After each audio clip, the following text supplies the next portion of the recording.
नमस्कार, योग गुरु धीरज चैनल में आप सभी का स्वागत है। अर्जुन की कहानी हम सभी जानते हैं।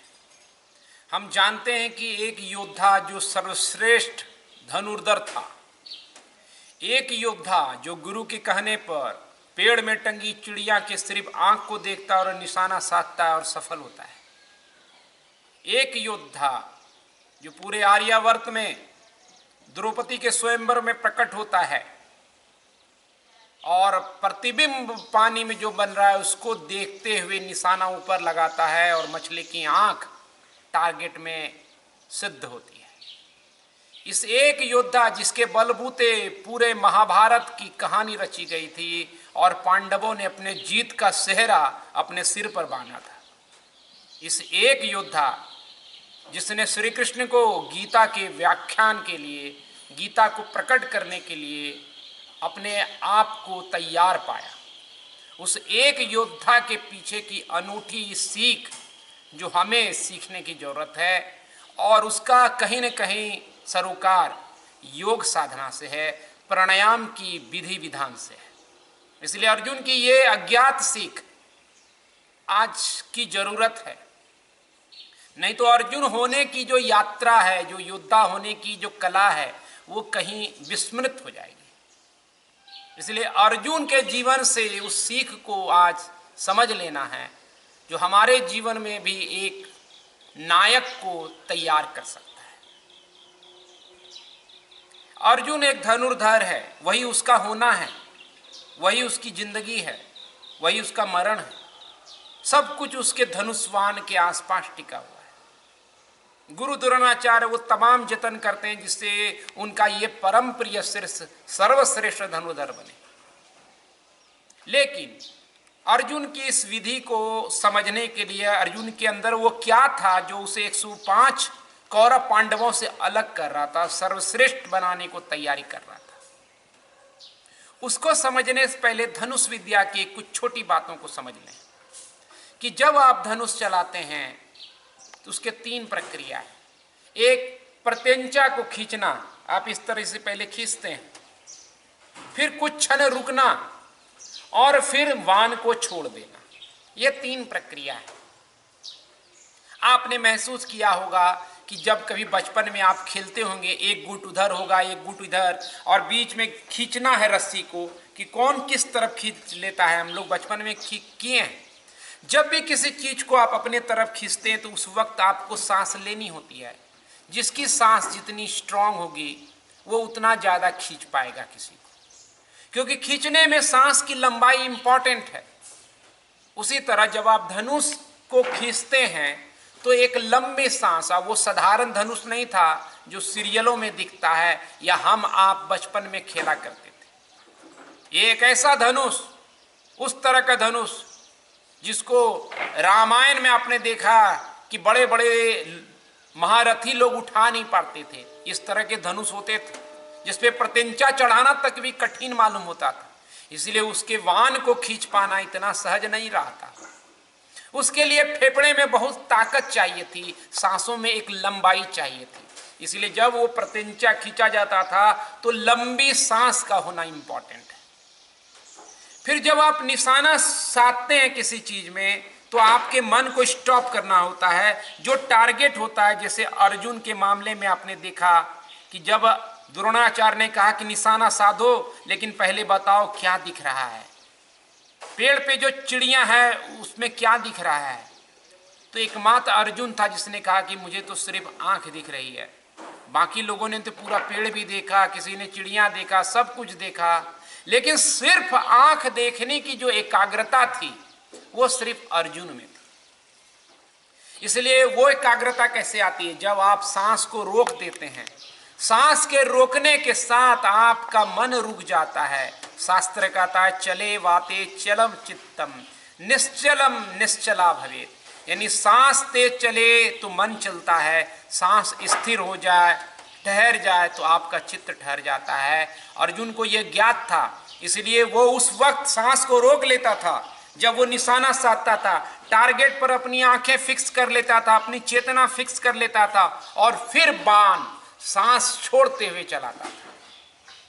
यानी अर्जुन 3 चीजों से गुजरता था जब वो धनुष चलाता था।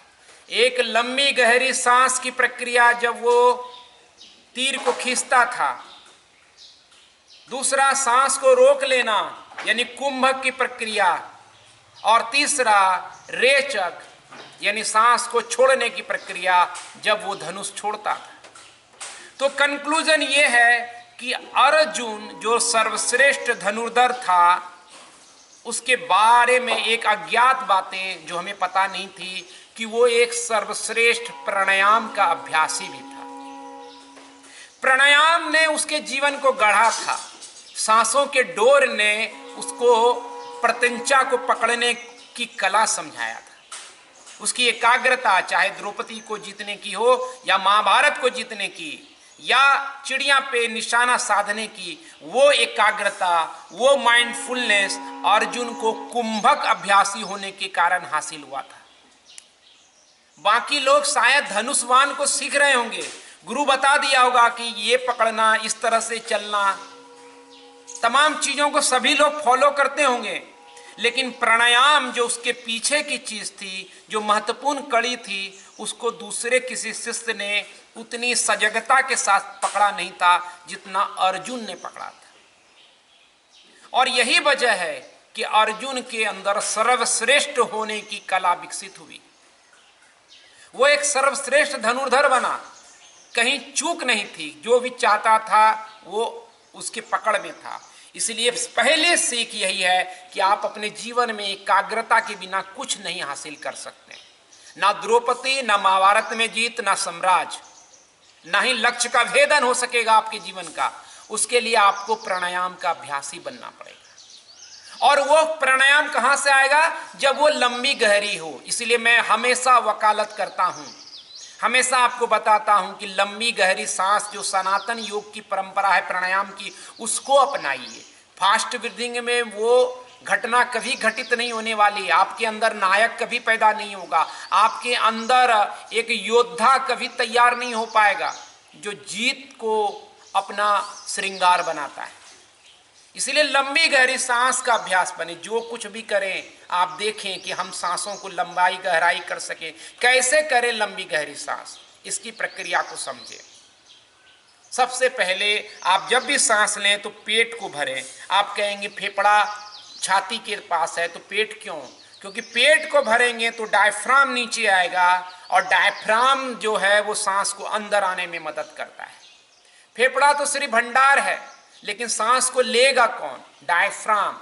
इसलिए डायफ्राम का मजबूत होना इंपॉर्टेंट है। इसलिए जब पहले सांस लें तो पेट को फुलाएं, और लंबी सांस करने के लिए उसी सांस को छाती की तरफ शिफ्ट करें, ताकि फिर फेफड़े का चेंबर का जितने बैलून है फेफड़े के अंदर 300 मिलियन, उसको हम इस्तेमाल कर सकें मैक्सिमम। उससे स्वास्थ्य बेहतर होगा, एकाग्रता आएगी, और जीवन में कुछ भी करने का संकल्प पैदा होगा। एक बार देखेंगे, फिर दूसरी विधि बताएंगे कि इससे आसान विधि क्या है जिससे डायफ्राम को आप बेहतर कर सके। देखें अर्जुन की विधि। सांस छोड़ दीजिए, पेट अंदर करें।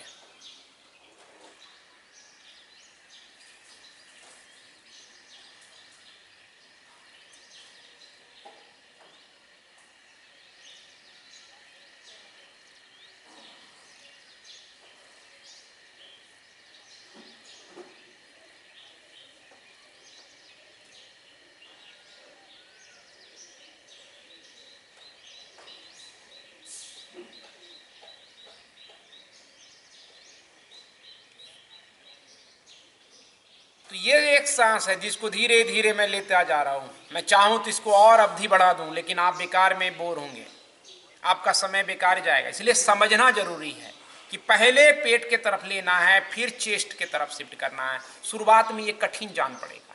उसके लिए रामबाण उपाय क्या है? उसके लिए आप दोनों पांव को बेंड कर लीजिए, ढीला शरीर कर दीजिए, पूरा शरीर ढीला, और ये मन को बहुत शांत करेगा। विद्यार्थी लोग या जो जीवन में कुछ हासिल करना चाहते हैं वो इन तमाम चीजों को जरूर अपनाएं। सांस छोड़ दीजिए और वशिष्ठ प्राणायाम का पहला अभ्यास कीजिए, यानी पेट को फुलाना है और अंदर सांस छोड़ते हुए कॉन्ट्रैक्ट करना है। ये पहला चरण है, बिगिनर। फिर एडवांस चरण। देखें,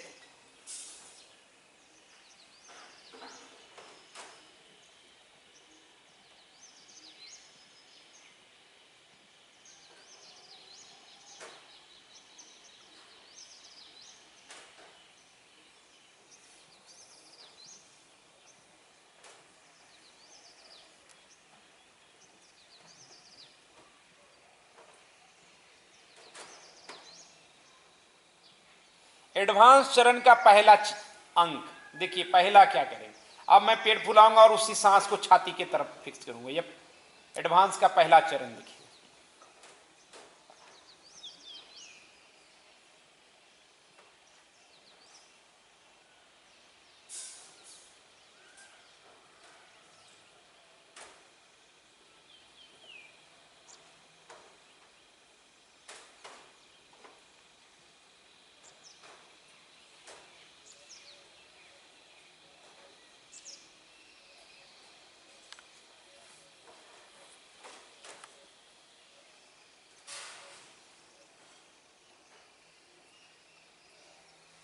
ये एक पूरा प्रक्रिया हुआ कि कैसे एडवांस का पहला चरण, दूसरा चरण में हमने पेट को फुलाया, फिर छाती की तरफ। ये बैठ करके करने से आसान है, ये आपको सुविधाजनक होगा, लेकिन पहले शुरुआत में ये अभ्यास कीजिए ताकि डायफ्राम मजबूत हो। फिर शिफ्टिंग आप धीरे धीरे सीख पाएंगे, अचानक नहीं।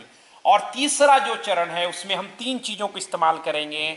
सांस लेंगे, पेट भरेंगे, फिर छाती की तरफ ले जाएंगे, लंबी सांस हो गई अर्जुन की तरह, फिर रोकेंगे कुंभक छाती में, और बस सांस छोड़ेंगे। तो छोड़ना कैसे लंबा हो, क्योंकि किसी चीज को आप धक्का देते हैं तो जितना देर तक आप छोड़ेंगे उतना वो दूर तक जाता है। जैसे आप घर में पलंग को धक्का देते हैं तो उस वक्त सांस देखिए छोड़ेंगे आप, यानी किसी भारी चीज को पुश करना हो बाहर की तरफ तो आपको सांस छोड़नी पड़ती है, इसलिए उसकी अपनी खासियत है। और ज्यादा देर तक सांस छोड़ने से आपका चंद्र नाड़ी ज्यादा एक्टिवेट होता है, तो आपके अंदर पीस, शांति और शरीर का मरम्मत बढ़ता है। उसके लिए आप भ्रामरी को जोड़ेंगे, देखेंगे ब्रह्मास्त्र। इसमें पहले उज्जयी भी जोड़ सकते हैं सांस लेते हुए वशिष्ठ में, फिर सांस को रोकेंगे, भ्रामरी छोड़ करके लंबी गहरी सांस लेंगे और देर तक छोड़ेंगे। थोड़ा पेशेंस से समझना पड़ेगा, नहीं तो चूक जाएंगे।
फिर नॉर्मल सांस, फिर लंबी गहराई कीजिए।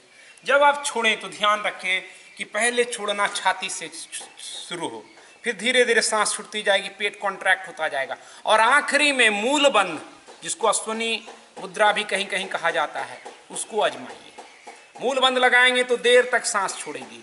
और ख्याल रहे कि यही लंबी गहरी सांस का राज है अर्जुन के होने का, अर्जुन की सफलता का, अर्जुन के श्री कृष्ण से मिलन का।